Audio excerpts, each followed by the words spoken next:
are places that are not just empty, they are waiting.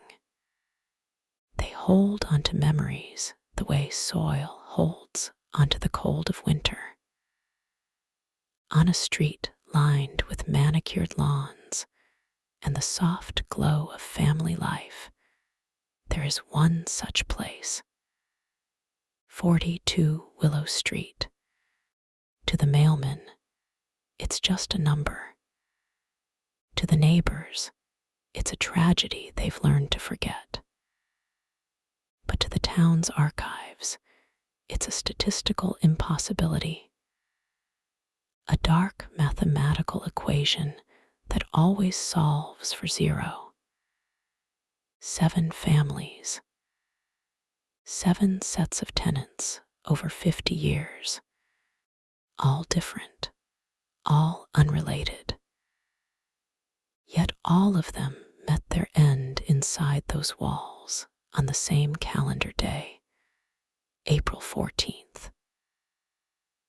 The anniversary of the day the original owner, a man named Alastair Finch, braided a rope, stood on a dining chair, and stepped into eternity.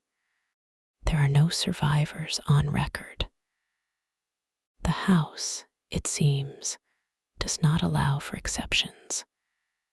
This is the story of the 8th family, the ones who thought they could break the cycle, the ones who believed love was stronger than a memory. They were wrong. It began, as these things so often do, with hope. Chloe and Liam stood on the sidewalk, their fingers laced together, looking up at the 2-story colonial. It was objectively perfect. A proud oak tree shaded the lawn. The porch swing swayed gently in the autumn breeze, and the paint, a fresh coat of dove gray, looked like a promise. "It's solid," Liam said, his voice filled with the quiet awe of a man who'd spent his 20s in cramped city apartments. He squeezed her hand. "It feels like a place where things grow. A family. A life." Chloe leaned her head on his shoulder, breathing in the scent of cut grass and possibility. "It's home, Liam." The realtor, a woman with a smile that never quite reached her eyes, had downplayed the house's history. A bit of a stigma, she'd called it, waving a dismissive hand. The previous owner, well, he passed away in the home. A long time ago. People get superstitious. She failed to mention the 7 families that followed. The details were buried in old police reports, treated more like a macabre local legend than a documented pattern. Liam and Chloe, pragmatic and deeply in love, didn't bother to dig. They saw a beautiful house at a suspiciously low price. They saw their future. The realtor handed them the key. It was old, iron, and surprisingly heavy. As Chloe's fingers closed around it, a sudden, inexplicable chill traced a line down her spine. The metal felt colder than it should, like it had been pulled from a deep, dark well. For a fleeting second, the cheerful sounds of the neighborhood seemed to fade, replaced by a profound and listening silence. The house seemed to hold its breath. Liam didn't notice. He was already bounding up the steps, his excitement a bright shield against the subtle wrongness of the moment. "Come on, let's make it official." Chloe shook off the feeling dismissing it as a nervous flutter. She followed him, her steps lighter than she felt. He slid the heavy key into the lock. The tumblers groaned, a deep, metallic sigh that echoed from within the house. The door swung inward, revealing a hallway filled with the dusty, golden light of late afternoon. It smelled of old wood, faint lavender, and something else. Something mineral and cold, like a cellar. The first of many times, Liam whispered, his arm around her waist. He leaned in to kiss her, but just as his lips met hers, a floorboard creaked on the second floor. A deep, resonant groan of wood settling under a heavy weight. They both froze, listening. The house was silent again. Just the house settling, Liam said, a little too quickly. He smiled, but it was strained. It's old. It has character. Chloe nodded, forcing a smile back. But as they stepped over the threshold together, she couldn't shake the feeling that they weren't just entering a house. They were being welcomed. And the heavy iron key in her hand felt less like a tool and more like an accepted invitation. The first few months were a blur of domestic bliss. Boxes were unpacked, walls were painted, and the house began to echo with their laughter instead of its own silence. They filled the rooms with their life, Liam's collection of vintage records, Chloe's half-finished paintings, the scent of their shared meals. The cold spot in the hallway vanished. The creaks became familiar, friendly. They were winning. The house was theirs. They made love in the master bedroom under a new moon, the curtains open to the quiet street. Afterwards, tangled in the sheets, Chloe traced the line of Liam's jaw. "See," she whispered. "No ghosts, no curses, just us." Liam kissed her forehead, never had a doubt. But the house was patient. It had seen love before. It had seen hope. It knew these things were finite. The first fracture appeared in the dead of winter, long after they had forgotten their initial unease. It wasn't a sound or a chill. It was a dream. Chloe found herself standing in their living room, but it was wrong. The furniture was gone, covered in white sheets like dusty ghosts. The air was thick with the smell of ozone and decay. In the center of the room, a man was hanging from the main ceiling beam. She couldn't see his face, only the silhouette of his body, swaying almost imperceptibly. He wasn't struggling. He was just there, a permanent fixture. And she had the unshakable feeling that he was looking right at her. She woke up with a gasp, her heart hammering against her ribs. She didn't tell Liam. It was just a nightmare, a product of a stray news article or a late-night horror movie. It meant nothing. A week later at breakfast, Liam was staring into his coffee cup, his face pale. "You okay?" Chloe asked, sliding a plate of toast in front of him. He looked up, his eyes unfocused. "Just a weird dream," Woke me up last night. Oh, yeah. What about? He hesitated, trying to find the words. I was in the living room. It was empty. And there was this guy, he trailed off, shaking his head. It felt so real. The silence was the worst part. Just this awful, heavy silence. Chloe felt a cold knot form in her stomach.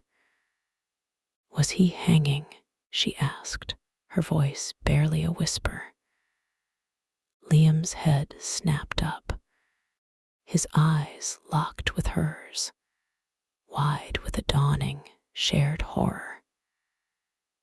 How did you know that? The question hung in the air between them, more terrifying than any ghost. It wasn't just a dream. It was their dream. The house had found a way into their minds, and it was showing them its most treasured memory. Spring arrived, but it felt like a cruel joke. The crocuses pushed through the thawing soil on the lawn, but inside 42 Willow Street, a different kind of season was beginning. April. They didn't talk about the dream anymore. It was an unspoken pact. To speak of it was to give it power, but its absence in conversation made its presence in their sleep all the more suffocating. It became a nightly ritual. They would go to bed, clinging to each other for warmth, and inevitably, they would find themselves standing in that same cold, empty living room. The dream was changing, evolving. On the 1st of April, something new happened. As they stood in their shared nightmare, watching the silent, swaying form, the figure lifted its head. They still couldn't see a face. It was shrouded in a darkness that seemed to swallow the light, but they could feel its gaze. A dead, heavy pressure against their minds. It was no longer a passive memory. It was an active observation. The hanged man was watching them. They both woke up at the same instant, gasping for air as if they had surfaced from a deep dive. They didn't need to ask. They knew. He looked at us, Liam said, his voice ragged. He was sitting bolt upright, his back rigid. I know, Chloe breathed, pulling the covers up to her chin. The bedroom felt impossibly cold. The denial was over. The flimsy wall of rationalization they had built crumbled into dust. This wasn't stress. This wasn't coincidence. This was a message. That day, the house began to change too. The silence returned, but it was different now. It was heavier. Expectant. A glass of water left on the nightstand would be inexplicably moved to the windowsill by morning. A record Liam had just finished playing would be back in its sleeve. They would hear whispers that sounded like static on the edge of hearing. Words that vanished the moment they tried to focus on them. They started sleeping with the lights on. It didn't help. The darkness in the dream wasn't from a lack of light. It was a presence in itself. Liam, ever the pragmatist, spent the day on his laptop. Chloe watched him from the doorway of his study, his face illuminated by the screen's cold glow. He was typing furiously, his shoulders hunched. What are you looking for? She asked softly. He didn't look up. Town records, old newspaper archives, anything. Hours later, he called her in. His face was ashen. On the screen was a scanned newspaper article from the local gazette, dated April 15th, 1973. The headline was stark. Local man takes own life in Willow Street home. There was a grainy photo of the house, looking almost identical to how it did now. And below it, a small portrait of the owner, a man with hollow eyes and a grim, tight-lipped mouth named Alistair Finch. He died on April 14th, Liam whispered, scrolling down. He clicked another link, a blog post from a local paranormal enthusiast. It detailed the subsequent deaths. The Millers in 81, the Garzas in 92, the Parks in 2005. 7 families, all on the same date, April 14th. Chloe felt the floor tilt beneath her. The date on her phone's screen seemed to mock her. April 1st. They had 13 days. The house wasn't just showing them a memory. It was showing them a deadline. The knowledge of the date changed everything. The house was no longer a home. It was a cage with a ticking clock. Every creak of the floorboards, every gust of wind against the windows was a countdown. Their love, once a fortress, began to show cracks. Fear is a selfish emotion. It isolates. Liam became obsessed, spending his days searching for patterns, for an escape clause in the curse's fine print. He contacted the paranormal blogger, a man who spoke of negative psychic imprints and anniversary reverberations, but offered no practical solutions. Chloe, meanwhile, felt the house focusing on her. It was a subtle, creeping intimacy. The whispers grew clearer. Sometimes, when she was alone in the kitchen, she would hear a soft, sibilant sound from the living room, like a rope being drawn taut. The smell of lavender and dust was gone, replaced by a persistent, faint odor of turned earth and something vaguely metallic, like old blood. She tried to paint. Her canvases had always been her escape, filled with vibrant landscapes and soft portraits. Now her brushstrokes were jagged, her colors muted and muddy. Without meaning to, she painted the living room. Over and over. Empty, silent, waiting. One afternoon, Liam came home from a trip to the town library, his face grim. The police reports are sealed or missing. The realtor's company folded 5 years ago. It's like the town is actively trying to forget this place exists. He slammed a file on the table. Everyone knows, Chloe. They all know, and they let us walk in here. Then we leave, she said, her voice pleading. We just pack our bags and go now. We can stay in a hotel. And go where? Liam shot back, his voice frayed with exhaustion and terror. We sank everything into this place. What do we say? Our house is haunted by a punctual ghost. The fear had curdled into anger. I'm not letting this This thing beat us. There has to be a logical reason. But his search for logic was a hunt for a ghost. That night, the dream was the most vivid it had ever been. They were standing closer to the hanging man than ever before.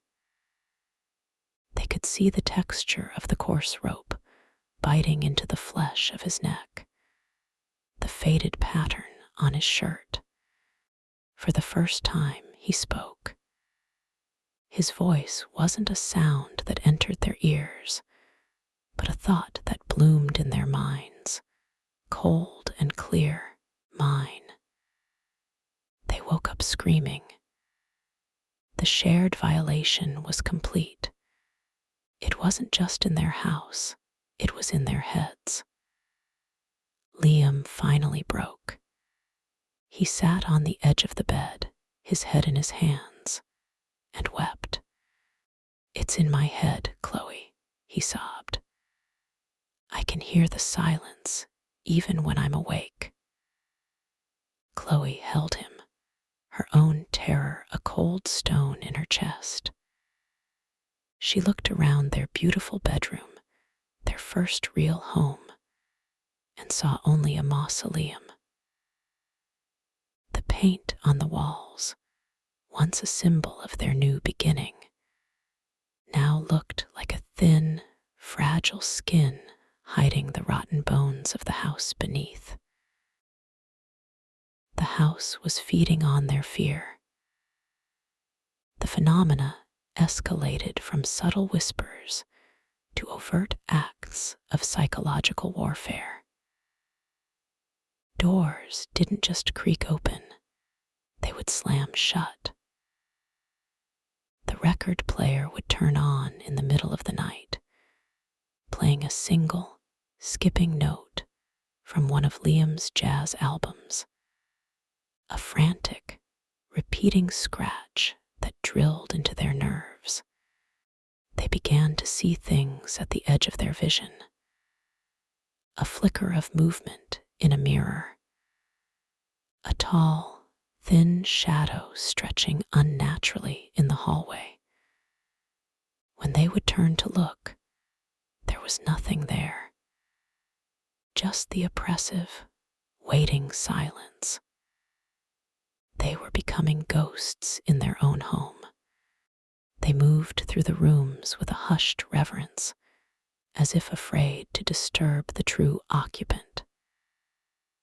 They stopped talking about the future. They barely spoke at all. The space between them, once filled with easy affection, was now a chasm of shared dread. One evening, Chloe was in the bathroom, washing her face. She stared at her reflection in the medicine cabinet mirror. Her eyes were hollow, her skin pale. She looked haunted. A sound from the bedroom made her jump, the distinct scrape of a wooden chair being dragged across the floor. Her heart seized. "Liam," she called out, her voice trembling. No answer. Slowly, she pulled the bathroom door open. The bedroom was empty. The chair was in its place, but the air was thick with that cold, cellar-like energy. She felt it then, a certainty that chilled her to the bone. They weren't alone.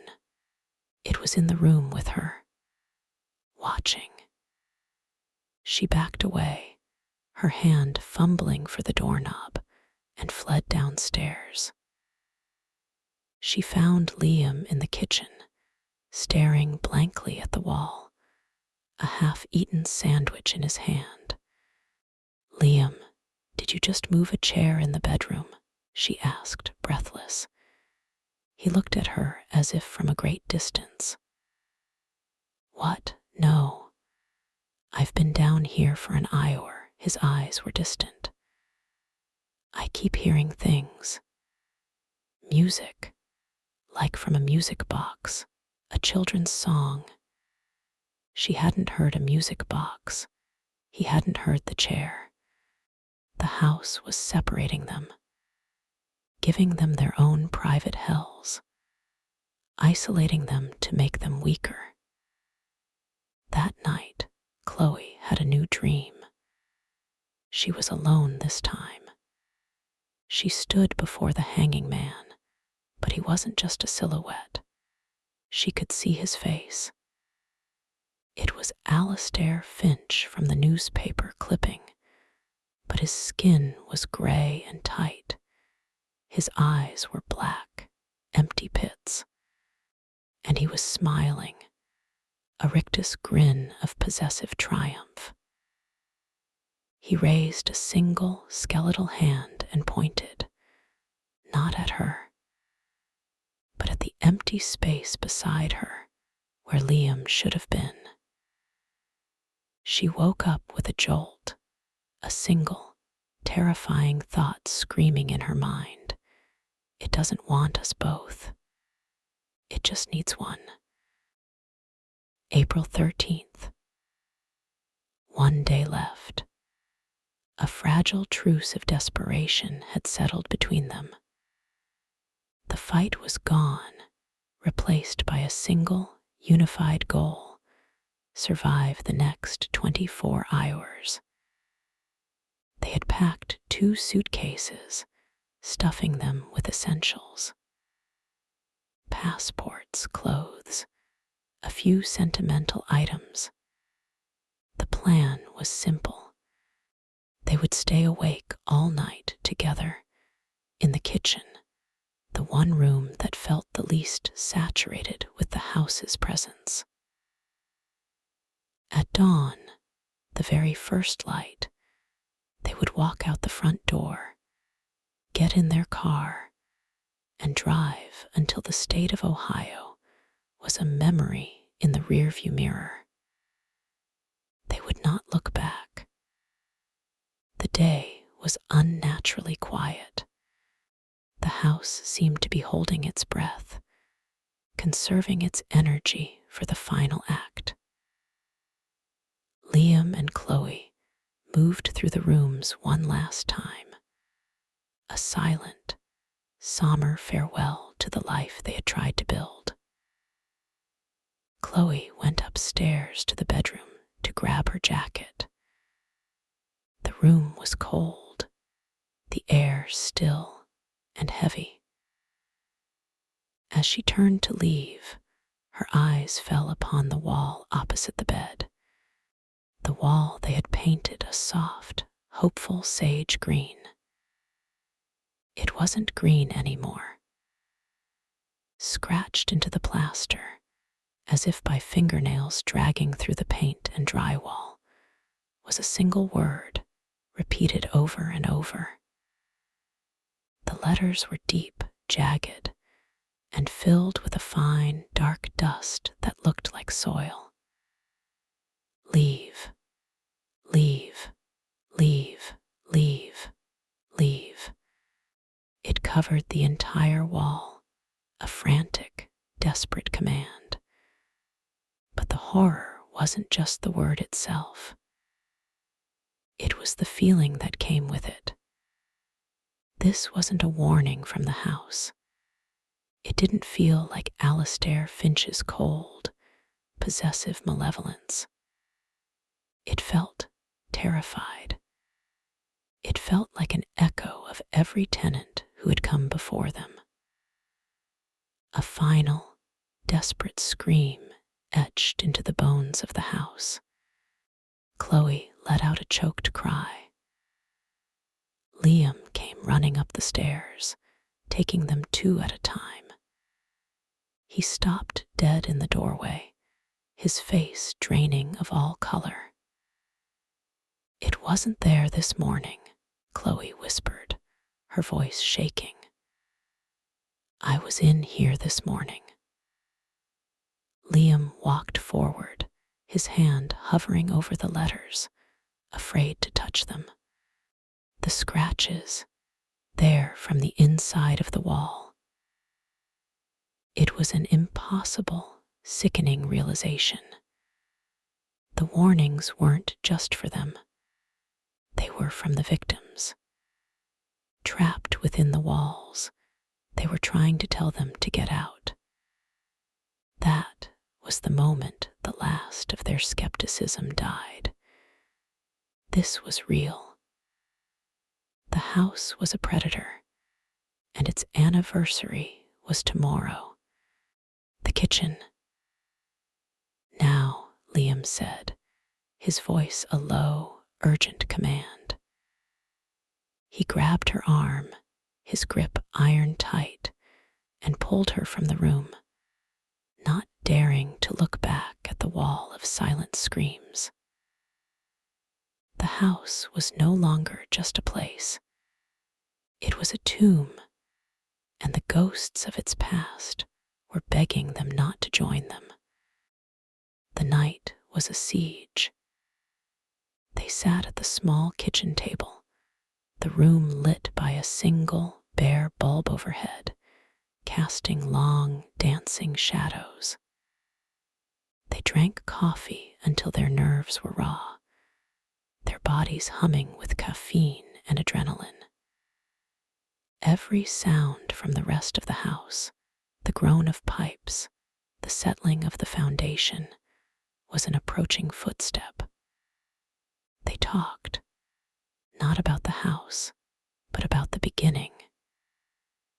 Their first date, the trip to the coast, the clumsy, beautiful proposal in the rain. They were rebuilding their life in words, creating a shield of shared memory against the entity that sought to erase them.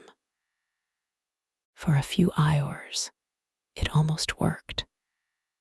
They were just Liam and Chloe again, two people in love, huddled together against the dark. Around 3 a.m., exhaustion began to win. Liam's head nodded forward, his coffee cup slipping from his hand and clattering onto the saucer. "I can't," he mumbled, his eyes glassy. Just for an hour, Chloe. We'll set an alarm for 4. "No, Liam, we can't. We have to stay awake. We have to stay together." "We are together," he said, his voice thick with sleep. He rested his head on his arms on the table. "Just rest your eyes. I'm right here." Reluctantly, she agreed. The weight of the last 2 weeks was crushing her. She laid her head down on her arms, her hand resting on Liam's back. The steady rise and fall of his breathing was a comfort. The house was quiet. Maybe, just maybe, it had given up. She didn't mean to sleep. But in the space between one breath and the next, the darkness pulled her under. She woke with a start.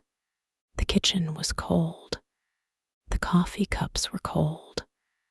A pale gray light, the false dawn, was filtering through the window. It was morning. April 14th. A profound silence filled the room.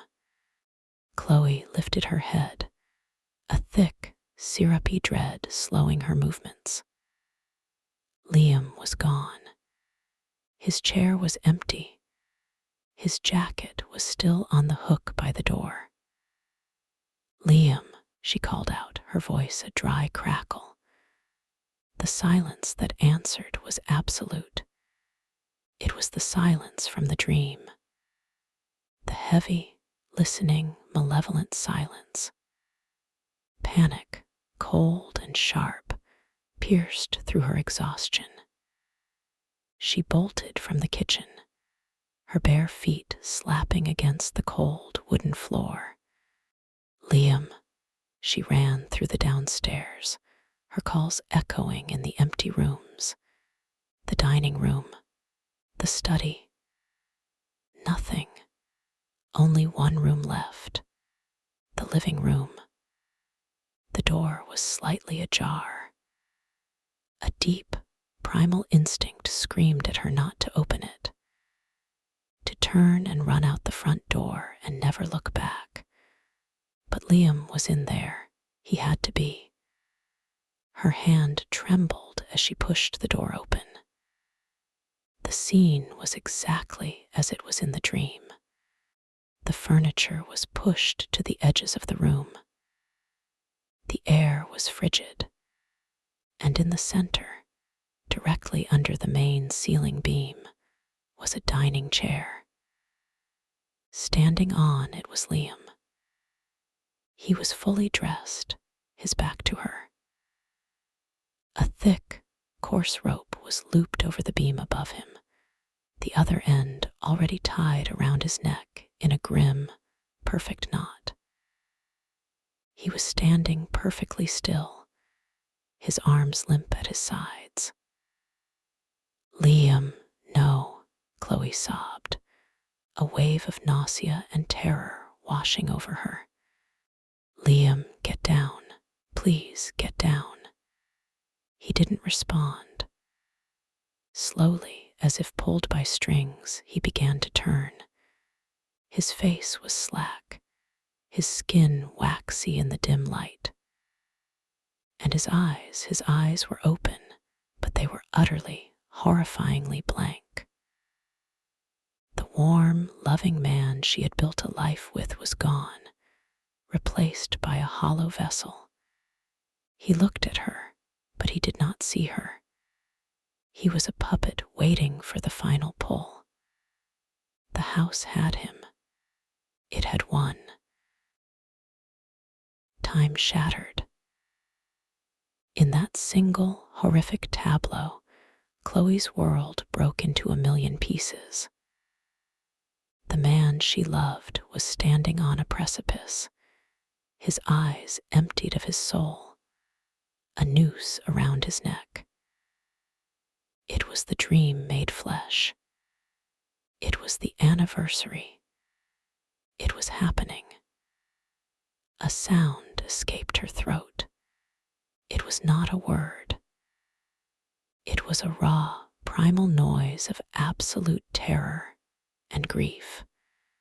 A scream that tore itself from the deepest part of her being.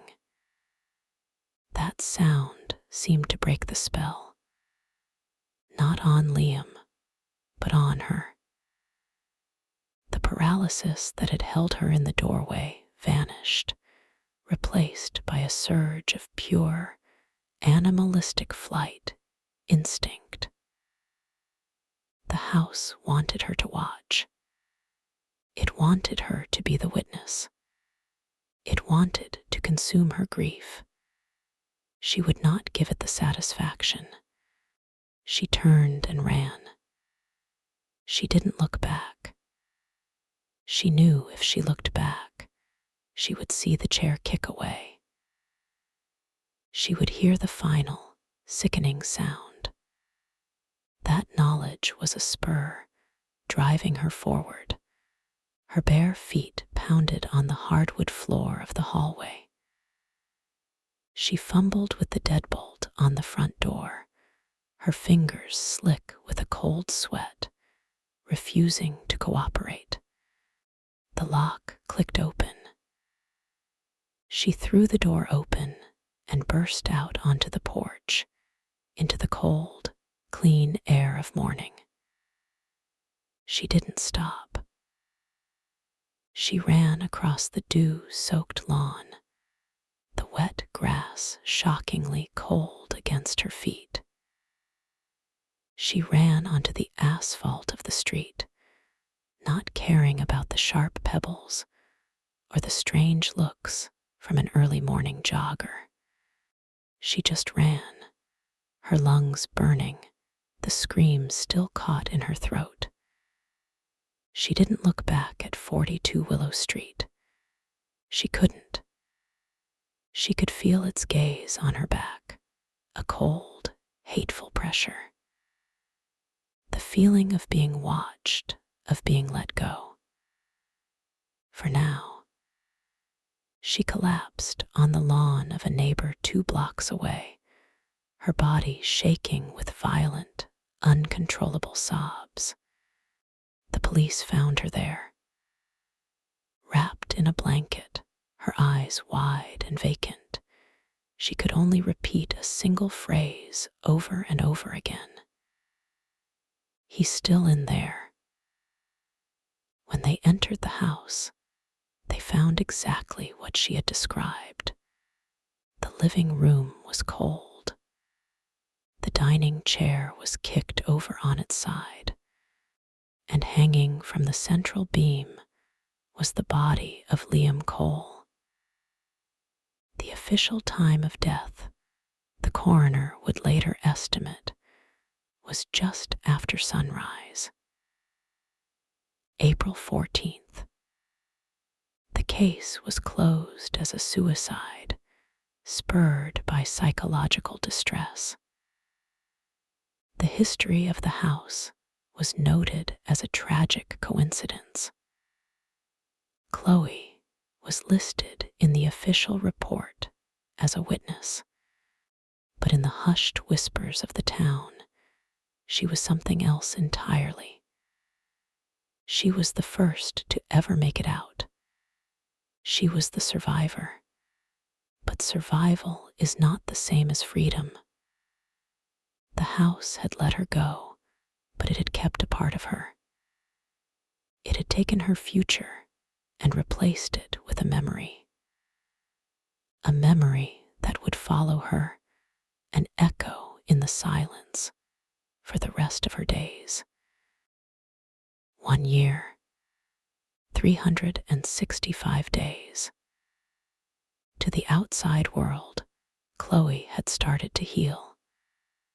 She'd moved to a new city, 2 states away.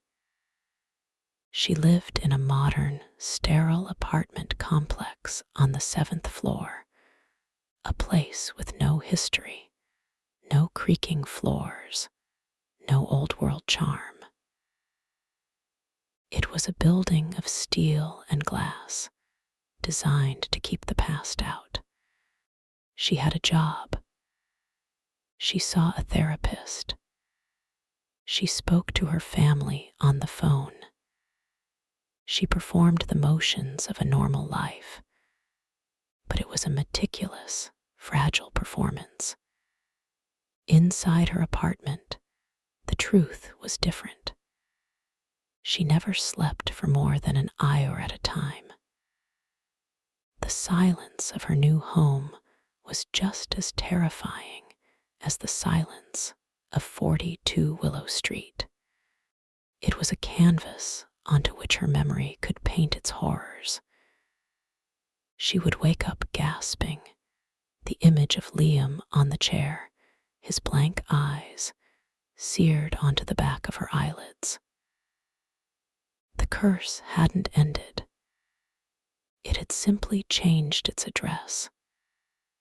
It lived inside her now, an echo, a virus of memory. As the anniversary approached, the performance began to crumble. She stopped going to work. She stopped answering her phone.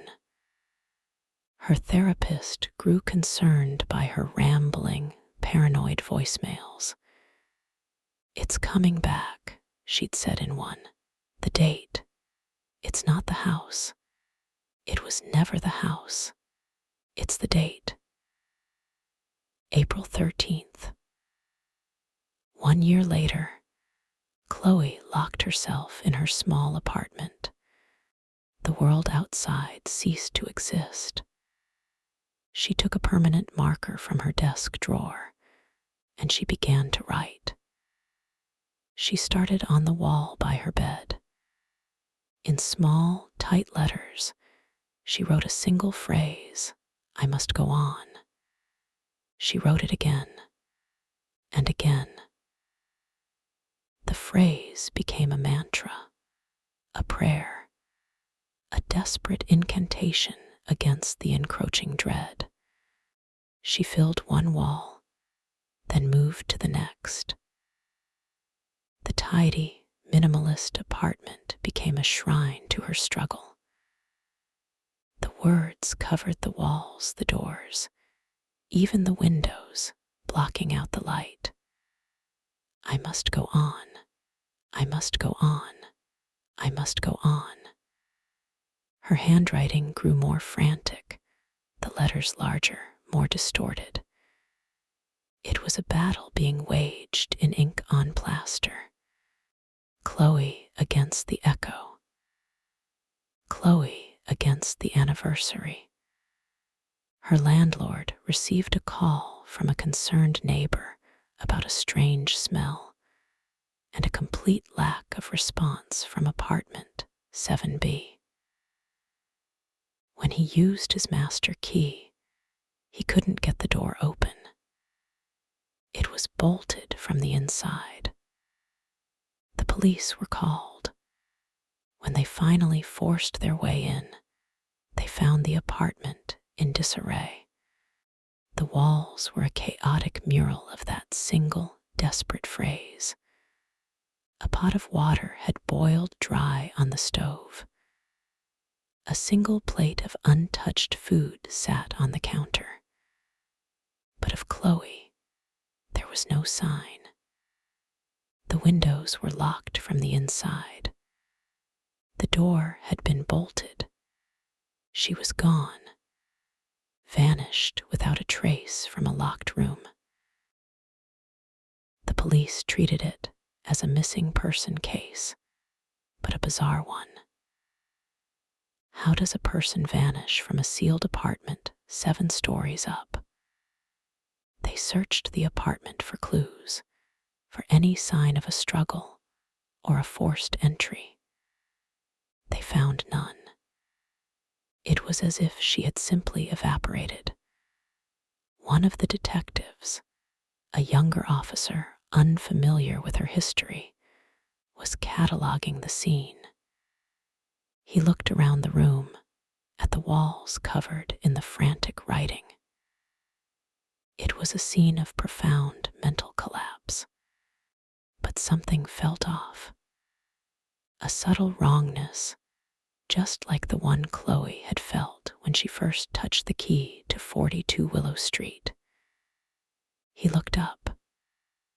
In the center of the living room ceiling, directly above the spot where Chloe's favorite armchair sat, was a small, single nail. It was new, and hanging from it, suspended by a piece of black thread, was an object. It was a small, framed photograph. The detective stood on the armchair to get a closer look. He carefully unhooked it. The moment he turned it over, a deep, unsettling chill went through him. It was a wedding photograph.